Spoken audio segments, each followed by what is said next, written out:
প্রিয় বন্ধুরা, চলছে ওবিএস ব্লক, নয়ন আছি আপনাদের সাথে। এখন আমি যেখানে আছি এটা হচ্ছে বরিশাল ভার্সিটি থেকে প্রায় 3 কিলোমিটার দূরে আছি। এটাকে বলা হয় zero point, Dabdabia zero point.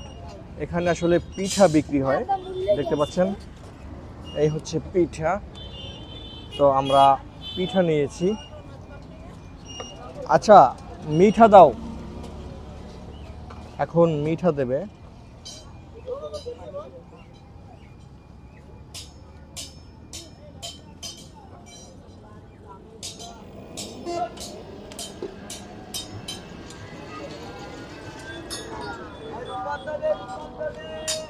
এই যে মিঠা দিল, একটু পিরিচটা সরাও।